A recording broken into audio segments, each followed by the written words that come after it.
Great. Okay, so good afternoon, everybody, and thank you for joining us. I'm Becky. I'm the CEO of the EA, and I'm really pleased to be hosting this session this evening. The EA is a learner society and subject association which was founded in 1906 to promote, support and defend the discipline of English studies. We cover all stages of education, from primary and early years through to secondary and further education to higher education and beyond. And we cover all parts of the discipline across language, linguistics, literature and creative writing. Events like this are made possible by the fantastic contribution of our volunteer speakers. So thank you very much to tonight's speakers, Scott and Phil. And our members also make it possible to keep these events free and open to all by paying their membership fees. So if you would like to be part of the national conversation about English and help to support our discipline, please do consider joining us. At the moment, it costs just £17 to join us for the rest of the calendar year. And from January, it will cost just £50 to support our events and campaigning work. And you'll get access to a range of member benefits, including online access to all our journals. I'll pop the link in the chat so you can take a look as we're talking. That's enough from me wanging on. So now it's my pleasure to hand over to tonight's speakers for our discussion. How does this poem feel? Thank you. Thanks ever so much, Becky, and welcome everybody, and thanks for tuning in at the end of this, no doubt, busy day for everybody. My name is Phil Shaw. I'm in the English department at the University of Leicester, and with Dr. Scott Freer, who's going to be speaking in a few moments, I've been coordinating a project called Sensory Reading, a new approach to teaching and learning GCSE English. Before Scott speaks, I'd like to just give you a little bit of context, a bit of information about the project, how it came into life and what its aims are, that sort of thing. So it began life about 2 or 3 years ago as an offshoot of a project that I was running called Wordsworth 2020, which focused on the bicentenary of a collection of poems by Wordsworth called The River Duddon, a series of sonnets. As part of that project, we wanted to do some work with schools, and we were well aware that poems by Wordsworth were featured in the AQA anthology. So through conversations with Scott, we devised a programme of workshops. If I remember rightly, the first one was on daffodils, and a second one on Wordsworth's boat stealing episode from the Prelude. Those workshops proved to be very successful. Scott was delivering them to 5 schools in the inner city of Leicester, and by popular demand was invited to give more workshops. So we made a second bid for funding through the AHRC and devised this project, Sensory Reading. Now, the background to the project, I think, is familiar to everybody who's listening in right now, but just to reiterate, it came about as a response to what we might call the crisis in English education. As we know, this is both at A-level and at GCSE, A-level and at university level in terms of uptake. And the reasons are well known. We could trace it back to Gove's 2015 reforms, which have, I don't think it's any exaggeration to say, effectively killed off the love of the subject for many pupils and indeed for many teachers, discouraging them from going on to do A-level and by extension going on to university to study English. So we know, of course, there's been this 30 to 35% drop in A-level, which is linked to smaller intakes at university level as well. We can, of course, think about other factors that have had an influence here. One is the general hostile environment to arts education, the lifting of caps at universities, which has meant that Russell Group institutions have been able to take on more students to study subjects like English to the cost of departments like Leicester. It's a kind of holistic crisis. So we wanted to acknowledge that what's happening at our end of teaching is also happening at the other end of teaching in GCSE and A-level. So the project Sensory Reading was a kind of positive intervention. We wanted to try and reawaken a love of English by emphasizing the sensory, emotional, or playful features of creative language. So with sensory reading, Scott has been speaking at 7 schools now in Leicester. He's delivered 27 workshops to over 90 students in some cases. And these workshops have had very positive benefits in the schools that Scott has been working with. Grades for GCSE are well above the national average. So what do we mean exactly by sensory reading? I mentioned a moment ago the sort of playful, emotional aspects. And I think if you're going to help pupils to engage with poetry, they need to be able to recognize themselves within poetry, to find something within poetic language that sparks something in them, a sense of recognition. And the way to do that, perhaps, is not through feature spotting or rote learning, that kind of thing, but by focusing on detail.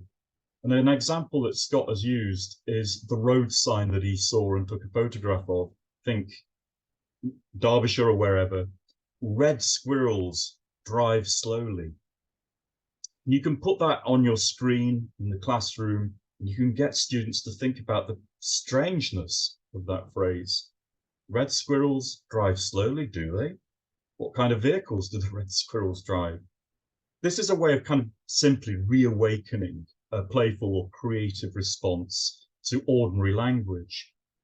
But in the case of poems, arguably quite complex poems like Wordsworth's I Wandered Lonely as a Cloud or Blake's London, maybe get the students to think about what clouds mean in their lives or what daffodils mean to them. And Scott has been augmenting his workshops with audio, field recordings, with video, with songs and music and that sort of thing. So just to kind of round off this preamble, in essence, what we're trying to do, what Scott has been trying to do, is to help students, help pupils and teachers understand that poems can be sticky objects in the sense that Sarah Ahmed has talked about. In other words, they can attract feelings that are particular to individuals. They can draw people into them, and that will in turn then help them to understand the formal aspects that are, required at the present anyway for a successful GCSE answer. The other statement that I just want to put out there that I found helpful is Bell Hooks's notion of teaching as transgression. Teaching needs to go against the grain. It's the way to spark the imagination. A lot of emphasis is placed, of course, in teacher training on experiential learning, but we know that what happens in schools can often kind of crush that enterprising spirit. So what Scott is doing is an attempt to reawaken that sense of teaching as transgression in the most positive sense possible. So that's a kind of taste of what the project is about. I'm going to hand over now to Scott to give you some more information and demonstration of what it's doing. Okay, thanks Phil, that's fantastic, and thanks Becky. It's great to be here, and it's great to share the kind of approach. It's difficult to kind of give kind of single example, so I've used different samples, and also the method is also complemented by a Socratic method, etc., and also judge the schools in terms of the abilities. For example, Phil was saying sometimes I've delivered workshops, local workshops, from to 200 students, 2 hours long. So to keep them stimulated is partly what I've been trying to do. And I'm also aware of what teachers are going through, how hard pressed they are. And the thing I always underscore is that this method, as it were, is meant to complement. It's not a threat in any way, and it's not a threat to feature spotting. I think feature spotting is a good idea because in some ways it protects the idea of literature as a discrete ontology, as it were, and in terms of its formal aspects. And also, I know teachers are pushed in terms of, and they're judged in terms of results. And going back to what Phil was saying, one of the schools where I worked at most is Judge Meadow, and Judge Meadow is the most diverse school in Leicester. In fact, it was given a bad report by Ofsted of over 7 years ago. I'm glad to say it received a really positive one last year. And the other thing that's worth noting is that the head of English, Jamie Smith, who I work with almost a weekly basis, has ditched what he calls death by analysis, and he's adopted quite a few elements of this approach. And the exam results last year improved dramatically. They're way above the national average. And also, more importantly for me, is that the students love it. You get the great feedback. Jamie, Jason constantly report back to me how the kids are talking about some of the things that I show. And some that's, not necessarily just in terms of the poem. So I use, as Phil was saying, kind of intermediary sources. And if you want to get a kind of better idea of this, there's an article published in the Use of English Journal.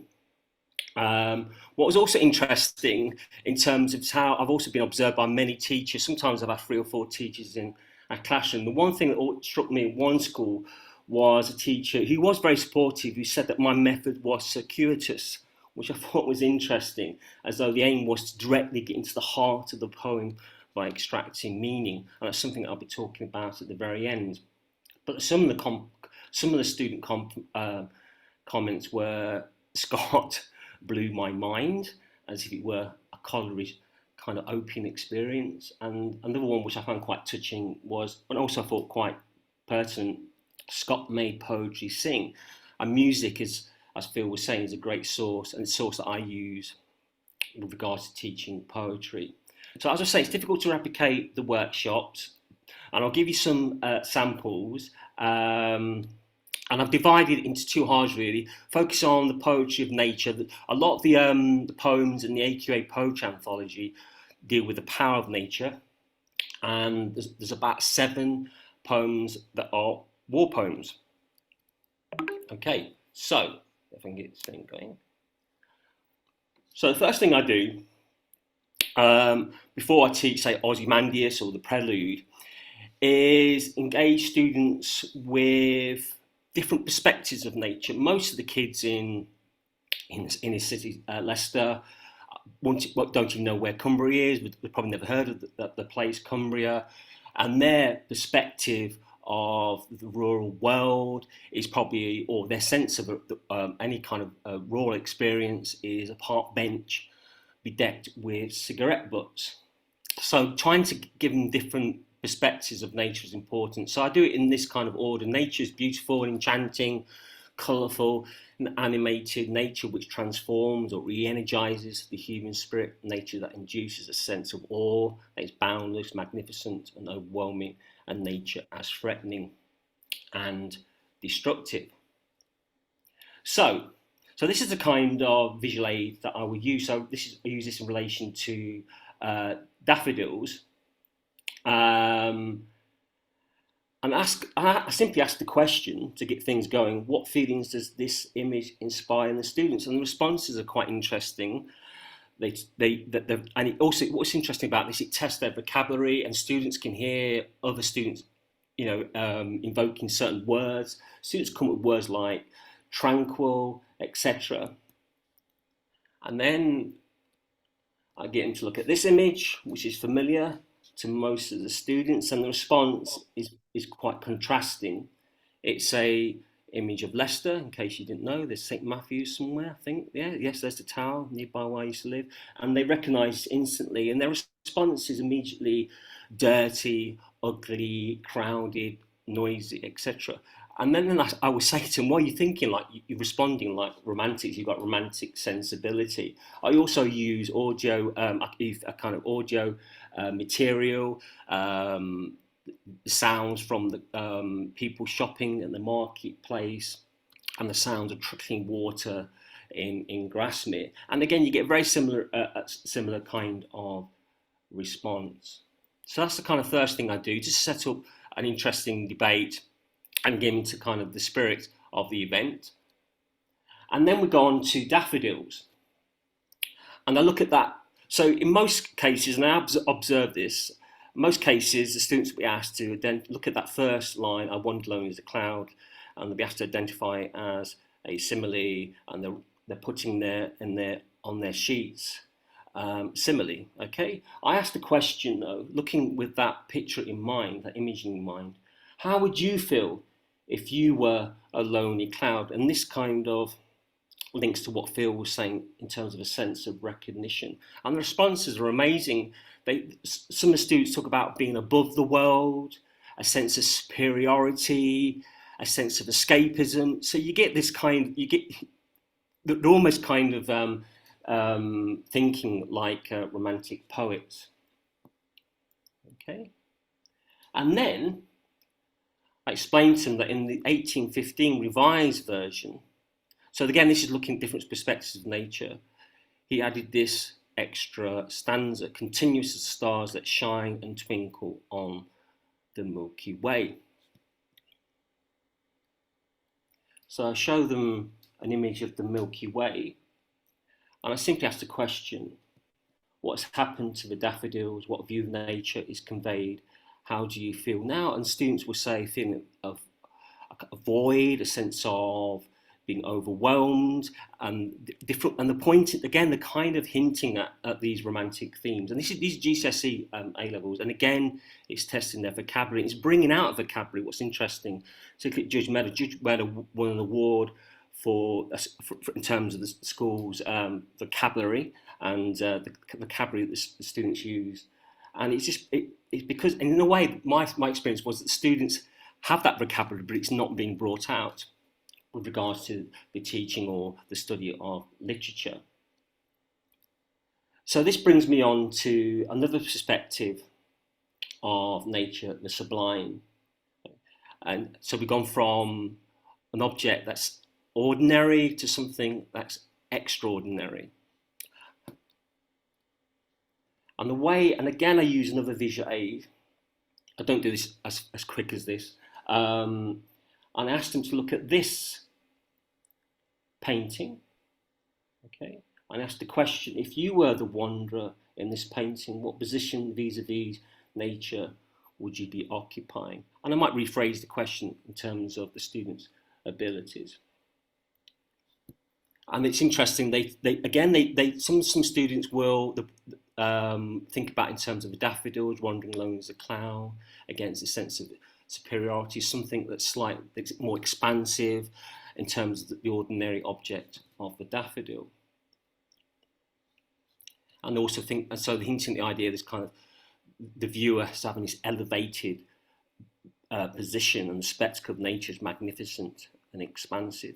So I let them talk amongst themselves, I let them express their own feelings and thoughts, and then I'll sum it up in such a way.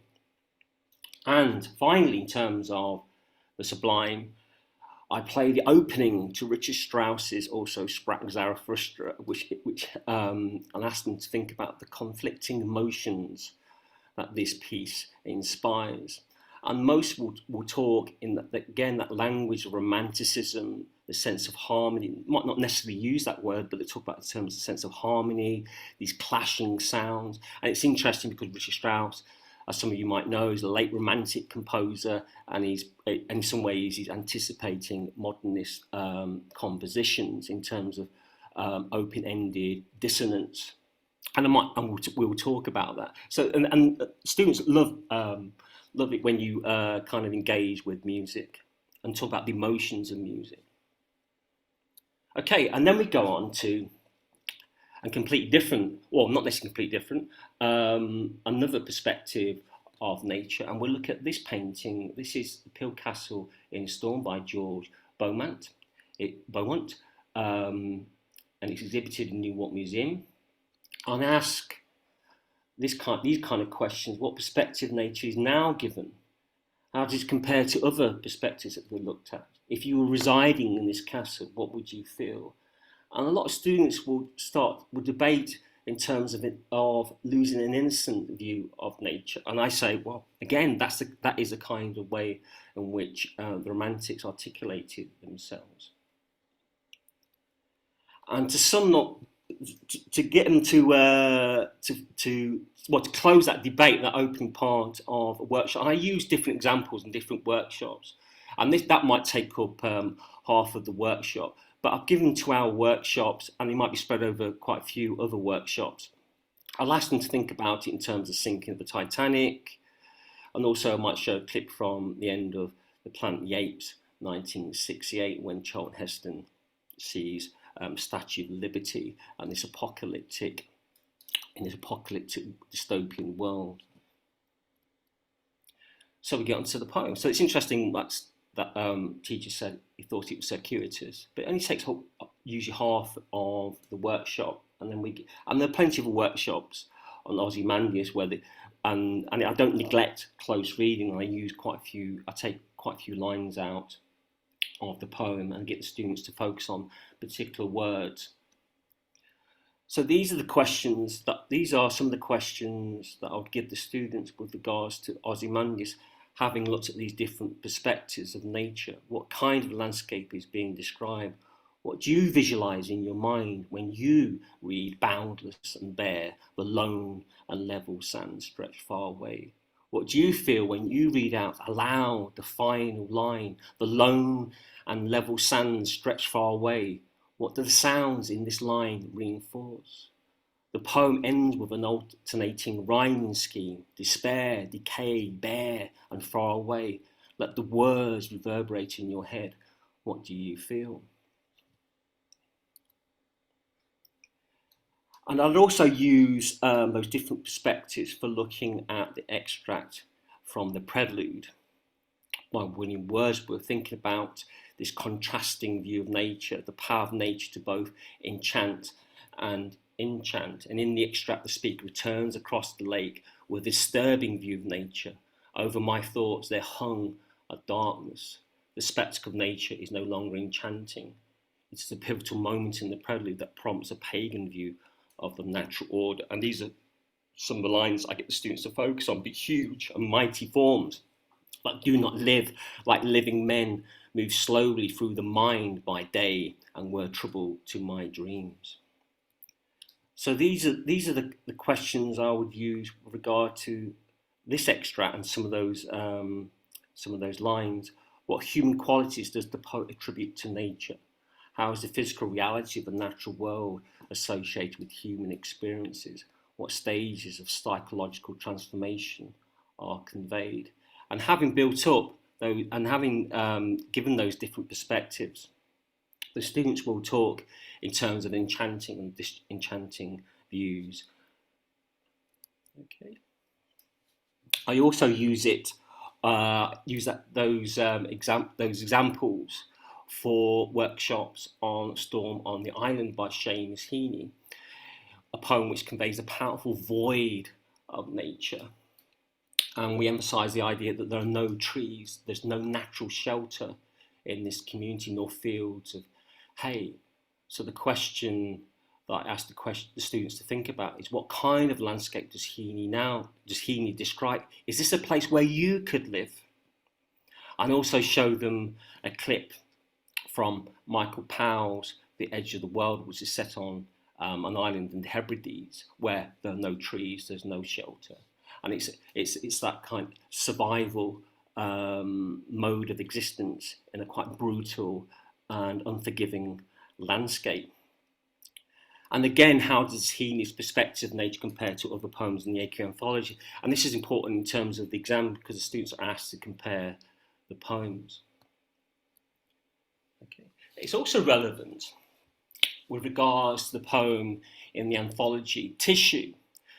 And it's interesting because it's a very tricky poem, and she's looking here at conflicting objects of power with regards to the items that she pays particular attention to. And it doesn't necessarily directly relate to the romantic perspective of nature, but it certainly relates to daffodils and that unassuming object.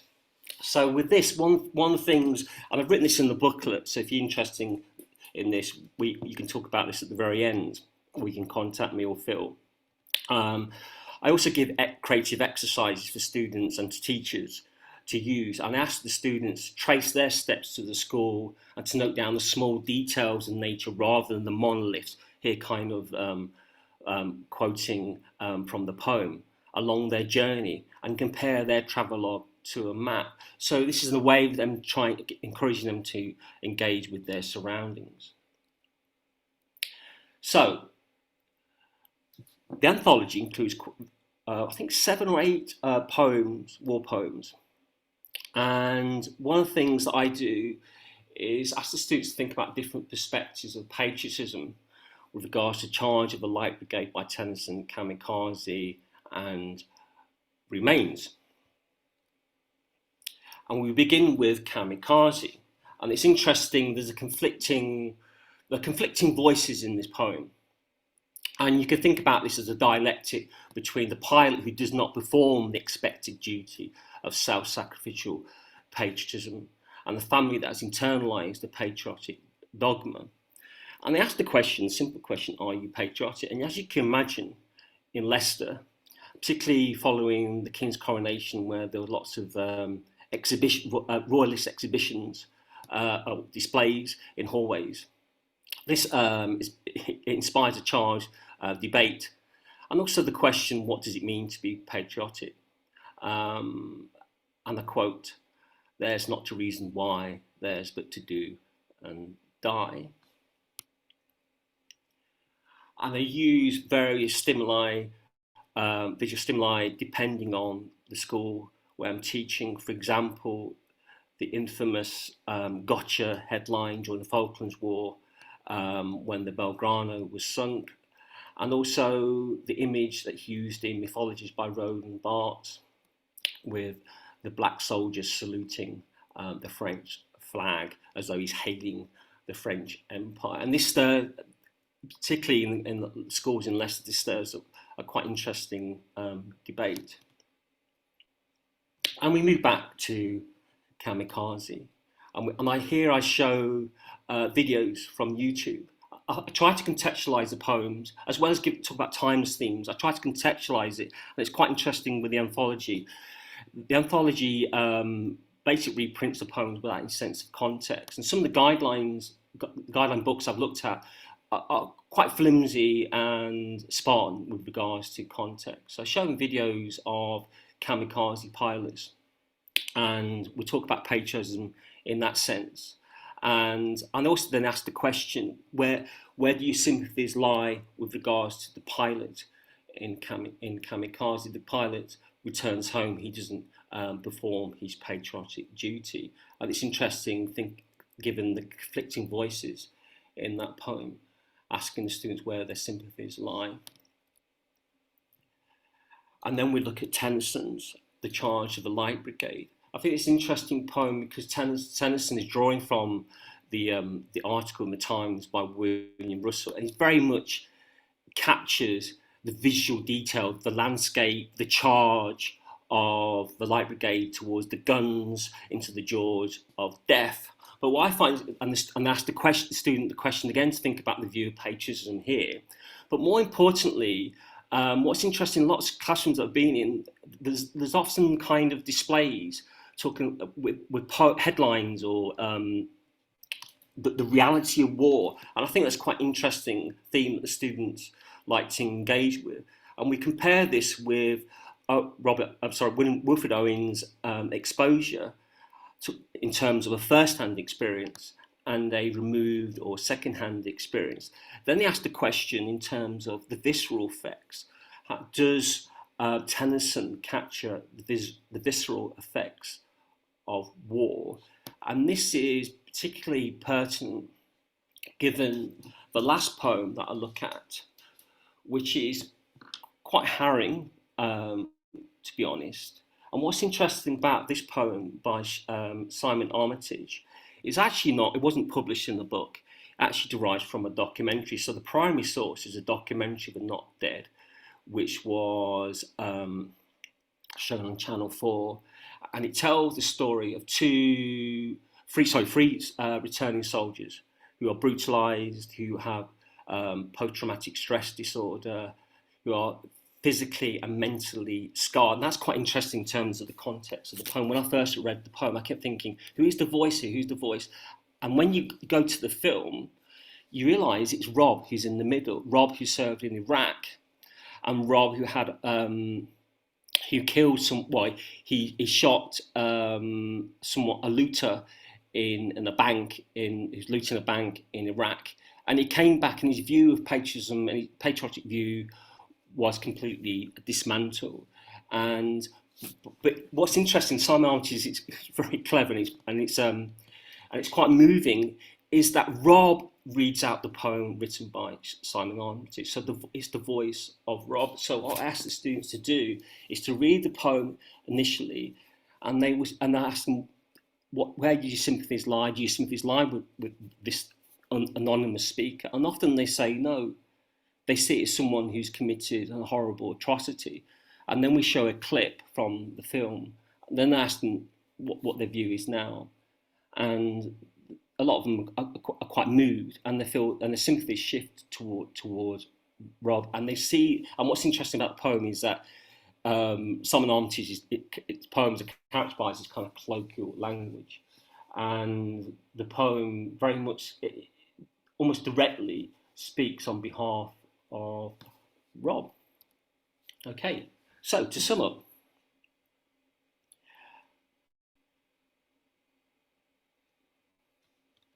okay, so the photo I took actually in Cumbria, it's just outside of Keswick, and I spent a long time staring at the poem, the sign. And so the idea is really, and I use everyday signs as well, not just poems, and some workshops actually should begin with that sign. The idea is to get the GCSE kids to engage with ordinary language and to defamiliarise it. And how I think it's beneficial, or why I think it's beneficial, is that it helps students engage more closely with aesthetic effects. What's interesting, going back to what Phil was saying, what's often missed in some of the seminars or by some of the teachers, in the guidebooks, the students are asked to think, and also in the exam, to give a personal response and to respond to the effects. And often this is kind of buried or truncated item at the end, at the bottom of the page in the guidebook. And I think this method encourages students to closely engage with the aesthetic effects, not losing sight of the content and the formal features, but also some of the recurring themes. What was interesting, what some of the teachers have told me, is students are in some ways discouraged to think about themes that are pertinent for them in terms of nature of the city, war, etc. And it breaks away from the simple naming of techniques, and it gets students to respond to the bigger themes. And thinking about in terms of voice, thinking about in terms of imagery, language. For example, the way I use visual aids, music or song with regards to Blake's London is a challenge. Encourage students to challenge Blake's dehumanising language. Okay, and finally, if I may, I delivered 10 workshops over the school year at Judge Meadow. And in my final workshop, I read out this poem written by myself, and it's 7 haikus, and it's a poem that was inspired by the sign. And the idea is to demonstrate how a seemingly simple and ordinary street sign can inspire a poem. And hopefully, and it has had that effect, it encourages GCSE students to engage with their surroundings creatively and critically, whilst also reflecting on the poems in the anthology. Red squirrels drive slowly in this autumnal scene of communism. Red squirrels are kind, berry berries, nuts beneath for the final feast. The seagulls return to this park from the high seas, strip the earth of worms, come out, not to play, but to show slow is the way to death and disease. Beatific kindness, listen to the brutal breeze turning green to red. Autumn is a slow coldness to deciduous sores, scab and canker. Be kind and not red, and safeguard what's left for when we dream sleep in winter. Okay, so thank you.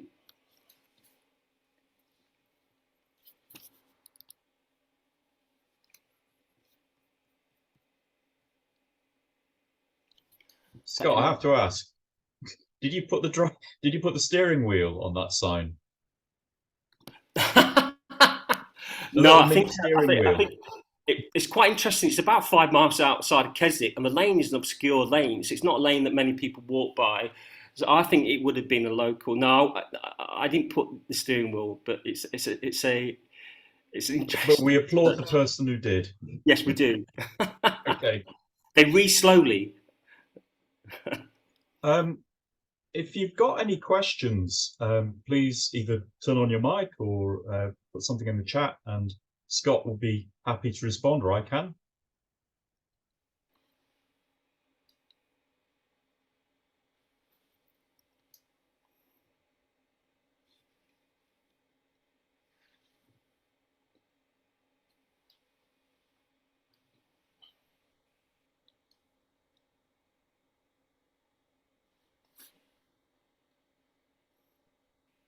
Whilst we're waiting for some responses, I'd like to ask you, Scott, what have you found the most challenging poem to deliver in one of your workshops? That's a brilliant question.